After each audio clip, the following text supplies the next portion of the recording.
Hola a todos y bienvenidos. Hoy vamos a meternos de lleno en una decisión judicial que es absolutamente clave, una que afecta a los derechos de millones de personas desplazadas en Europa. Es la historia de dos tipos de protección, una ley nacional que chocaba con la europea y un tribunal que al final tuvo que poner las cosas en su sitio. Pensemos por un momento en la situación.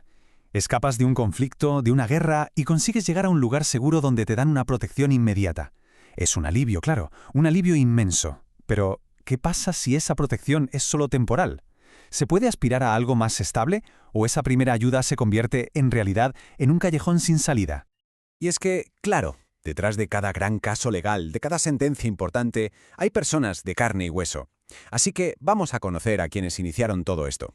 Pues mirad, por un lado tenemos a un ciudadano nigeriano que había rehecho su vida en Ucrania, tenía allí su residencia permanente, y por otro a una madre con sus 4 hijos. La guerra los desarraigó a todos, y su viaje los llevó hasta Suecia. Una vez allí se les concedió la protección temporal, que es un mecanismo de emergencia de la Unión Europea pensado para gestionar grandes flujos de desplazados.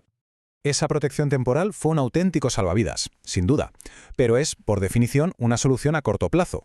Como es lógico, estas personas querían solicitar una forma de protección que fuera más duradera, más segura, lo que se conoce como protección internacional. Y aquí, justo aquí, es donde empieza el lío legal. Para entender bien el caso, es fundamental que distingamos entre dos sistemas de protección que, aunque funcionan en paralelo, no son para nada lo mismo. A ver, para que nos hagamos una idea, pensemos en la diferencia de esta manera. La protección temporal es como un refugio de emergencia. Se activa para grupos muy grandes de gente, de forma muy rápida, sin mirar caso por caso. La protección subsidiaria, en cambio, es más como solicitar una vivienda permanente. Requiere un análisis individual, profundo y personalizado, para ver si esa persona correría un riesgo grave si volviera a su país. Son, como vemos, dos herramientas distintas con propósitos muy diferentes. Bueno, pues cuando estas personas intentaron solicitar esa protección más estable, se toparon con un muro. La autoridad de inmigración sueca, basándose en su propia ley nacional, les dijo que no, que era imposible. Su argumento era que como ya tenían la protección temporal, la puerta a la otra protección, a la subsidiaria, estaba cerrada. Y ojo, porque este choque legal no era solo un problema sueco. Para nada.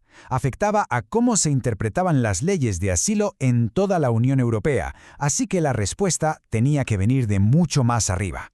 El tribunal sueco que revisó el caso se dio cuenta enseguida del problema. A ver, ¿estaba su ley nacional chocando con las directivas europeas? No lo tenían claro, así que hicieron lo que en la jerga legal se llama una cuestión prejudicial, que básicamente es como decir, oye, pauso el caso y le paso la patata caliente al Tribunal de Justicia de la Unión Europea para que nos diga cómo tenemos que interpretar la ley. La pregunta fundamental era muy clara. ¿Puede un tipo de protección, la temporal, actuar como un bloqueo legal para solicitar otra, la subsidiaria? O sea, ¿es un complemento o es un sustituto? Y aquí viene la segunda pregunta, que tiene un calado, tremendo para todo el proyecto europeo. Si una ley de un país miembro dice una cosa y una directiva de la Unión Europea dice otra, ¿quién tiene la última palabra? La respuesta a esto iba a definir el alcance de los derechos en toda la Unión. Y así, con estas dos preguntas sobre la mesa, el caso llegó a la máxima instancia judicial de la Unión Europea. Su respuesta no solo afectaría a Suecia, sino que iba a sentar un precedente para los 27 Estados miembros. El 20 de noviembre de 2023, el Tribunal de Justicia de la Unión Europea emitió su sentencia, y con ella puso fin a toda la incertidumbre. La respuesta fue un no rotundo, así de claro. Un Estado miembro no puede impedir que una persona con protección temporal solicite la protección subsidiaria. La ley sueca, por tanto, era incompatible con el derecho de la Unión. Vale, ¿y cómo llegó el tribunal a esta conclusión?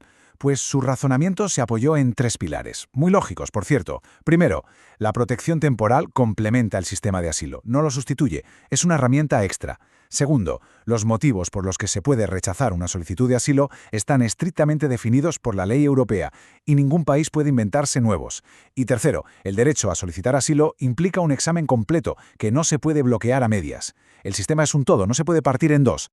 Y todo esto es posible gracias a un principio legal, que suena muy técnico, pero que es fundamental, el efecto directo. ¿Qué quiere decir esto en cristiano? Pues muy sencillo, que ciertas normas europeas son tan claras y tan importantes que los tribunales de cada país tienen que aplicarlas directamente, incluso por encima de sus propias leyes nacionales. Es el mecanismo que garantiza que los derechos de la Unión Europea no sean solo palabras en un papel. Muy bien, el tribunal ha hablado. Pero, ¿Esto en qué se traduce en la práctica? ¿Por qué es tan importante más allá del mundo de los abogados y los jueces? Pues la sentencia lo deja clarísimo. La protección temporal es una red de seguridad que se despliega en una crisis, sí, pero no es una jaula que impida a las personas buscar la protección más duradera a la que por ley tienen derecho. El impacto de verdad es enorme. Por un lado, garantiza el derecho fundamental al asilo en su totalidad. Además, crea un estándar único para toda la Unión, evitando que haya tratos desiguales dependiendo del país. Refuerza la idea de la UE como una comunidad de derecho, donde las normas comunes prevalecen. Y sobre todo, ofrece una certeza jurídica que es vital para millones de personas en situaciones de una vulnerabilidad extrema. Y con esto terminamos, con una reflexión. Este caso demuestra la tensión que existe siempre entre la necesidad de gestionar crisis humanitarias masivas con herramientas de emergencia y la obligación de proteger los derechos individuales a largo plazo. La pregunta que queda flotando en el aire es ¿cómo vamos a equilibrar siempre esa balanza en un mundo con cada vez más personas forzadas a abandonar sus hogares?